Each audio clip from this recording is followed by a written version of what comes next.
The Walnut Creek Extension District, a division of K-State Research and Extension, covering Rush, Ness, and Lane counties, here's Insight with Extension.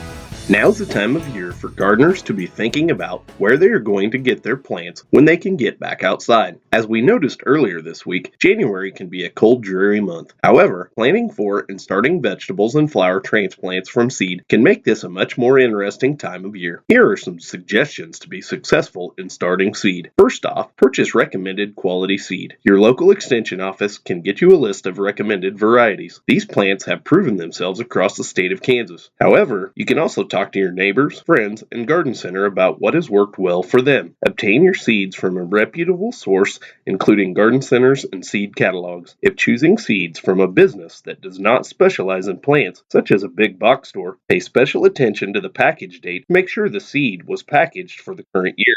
Though most seed remains viable for about 3 years, germination decreases as seed ages. Next, determine the date to seed. There are 2 pieces of information that needs to be known in order to determine the date to seed transplants. Those are the target date for transplanting outside and the number of weeks needed to grow the transplant. Target dates are different for cool and warm season plants, so pay attention to what you are growing. The next step is sowing seed. Do not use garden soil to germinate seed, as it is too heavy and may contain diseases. Use soil made especially for germination. Also, keep the seed moist in order to germinate. Water often enough that the soil never dries. All plants require adequate amounts of light once emergence occurs, but some require more light than others to germinate. South-facing windows may not provide adequate amounts, so fluorescent fixtures are often used. Suspend the lights 2 to 4 inches above the top of the plants and leave the lights on for 16 hours each day. Finally, plants grown inside will often undergo transplant shock if not hardened off. Start about 2 weeks before transplanting and gradually expose the plants to outside conditions. This has been Chris Long with the Walnut Creek Extension District covering Rush, Ness, and Lane counties. Insight with Extension on My Country 93.5.